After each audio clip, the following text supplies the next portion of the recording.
Hi viewers, welcome to Viji வீட்டு சமையல். இது நம்ம வீட்டு சமையல்.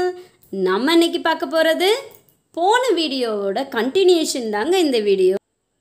போன வீடியோவில் எங்கள் சாஸ்தா கோயிலை பற்றியும் சாஸ்தாவை பற்றியும் அந்த கோயிலோட அழகு பற்றியும் நான் சொல்லியிருந்தேன்.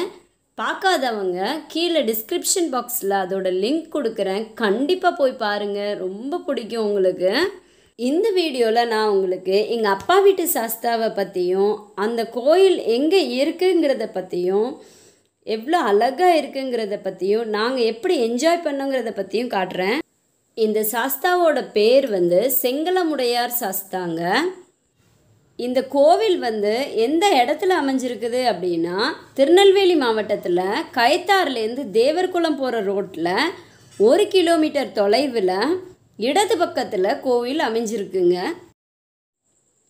இதுதான் கோயிலுக்கு போகிற வழிங்க.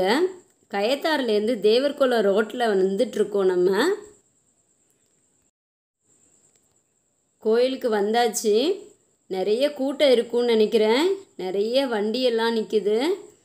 இந்த இடத்துல தாங்க நம்ம சாமிக்கு பொங்கல் விடுவாங்க. இங்கேயும் தினந்தோறும் பூஜை உண்டு. மாதத்தில் கடைசி சனி மட்டும் கொஞ்சம் விசேஷமாக இருக்கும். அது போக பங்குனி மாதம் பங்குனி உத்திர திருவிழாவுக்கு ரொம்ப விசேஷமாக இருக்குங்க. நல்லாவே கூட்டம் வரும். எல்லா ஊர்லேருந்தும் பக்தர்கள் கண்டிப்பாக வருவாங்க. இங்கே பங்குனி உத்திர திருவிழா அப்போ நேர்த்திக்கடனா கிடா வெட்டி பொங்கல் வைப்பாங்க. இங்கே கோவில் நல்ல குளத்தங்கரையில் இருக்குதுங்க. இடம் ரொம்ப விஸ்தாரமான இடங்க. ரொம்ப இடைஞ்சலே இருக்காது. ரொம்ப பெரிய இடம். எவ்வளோ கூட்டம் வந்தாலும் இங்கே தங்கி இருந்து திருவிழா பார்க்கலாம். பங்குனி உத்திர திருவிழா 3 நாளாக நடக்கும். இவருக்கு செங்கலமுடையார் சாஸ்தான்னு ஏன் பேர் வந்தது அப்படின்னா இங்கே உள்ள குளத்து தண்ணி மட்டும் செம்மண் கலரில் இருக்குங்க. அதனால தான் செங்களம் உடையார் அப்படின்னு பேர் வந்தது. அது மட்டும் இல்லைங்க, இவருக்கு இன்னொரு பேரும் உண்டு. செத்த ஆடை பிழைக்க வைத்த செங்கலமுடையார்னு பேர் உண்டு. அது ஏன் அந்த பேர் வந்தது அப்படின்னா அந்த காலத்துலலாம் ஆடு மாடு மேய்க்கிறவங்க தண்ணி தட்டுப்பாடான டயத்தில் எங்கே நீர்நிலைகள் இருக்குதோ அங்கே போய் அங்கேயே கெடை போட்டு தங்கி இருந்து ஆடு மேய்ப்பாங்க. அந்த மாதிரி இங்கேயும் இந்த குளத்து தண்ணிக்காக கெடை போட்டு ஆடு மேய்ச்சிட்டு இருந்திருக்காங்க இந்த இடத்துல.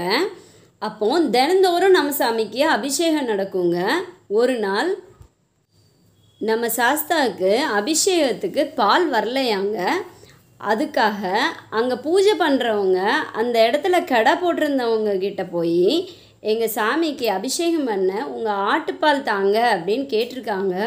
அதுக்கு அந்த ஆடு மேய்க்கிறவங்க என்ன சொன்னாங்க அப்படிங்கிறத அங்கே பூஜை பண்ணுறவங்ககிட்டயே கேட்டு தெரிஞ்சுக்கோங்க. சரி, எங்க ஆள் பூசாரி பால் வரல, ஆட்டுல கொஞ்ச காலம் பாலை பீச்சு தாயான்னு கேட்டிருக்கான். சும்மா இருக்க வேண்டியான குட்டிக்கே பால் இல்ல, உனக்கு என்னவே பால் கேட்க வேளாரு ஆன்னு கேட்டிருக்கேன். அவ்வளவுதான். ஆட்டை பத்திட்டு மேய்ச்சிட்டு வந்து கூட்ட தூக்கி விட்டுருக்காங்க. ஒரு ஆளும் போய் பால் குடிக்க எல்லா குட்டியும் சாகல, அப்படியே படுத்து கிடக்கு. அதுக்கப்புறம் பூசாரியை கூப்பிட்டு வந்து அவர் தீர்த்த போல தெளிச்சு கடம்ப வச்சு அடிச்சு அதான் செத்தாடு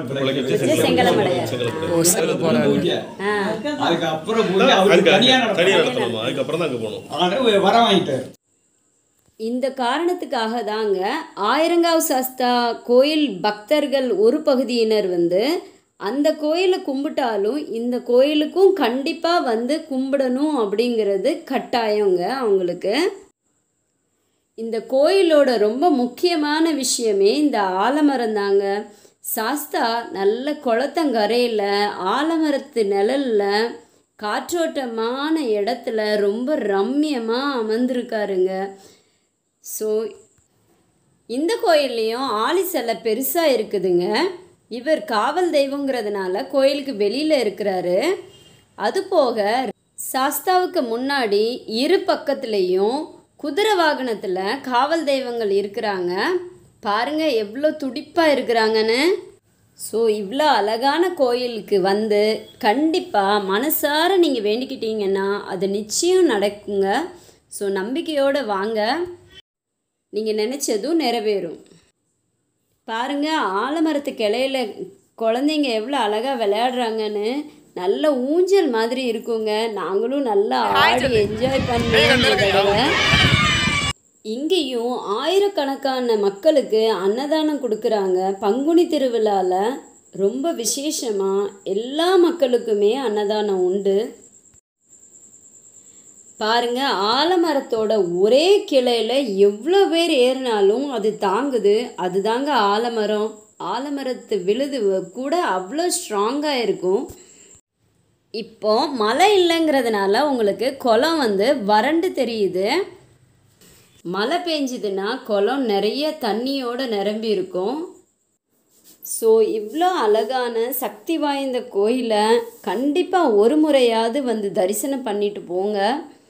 இந்த வீடியோ உங்களுக்கு பிடிச்சிருக்குன்னு நான் நம்புகிறேன். இந்த வீடியோ உங்களுக்கு பிடிச்சிருந்ததுன்னா நம்ம சேனலை கண்டிப்பாக சப்ஸ்கிரைப் பண்ணுங்கள். பக்கத்தில் இருக்க பெல் ஐக்கானை கிளிக் பண்ணுங்கள், லைக் பண்ணுங்கள், ஷேர் பண்ணுங்கள். தேங்க்யூ.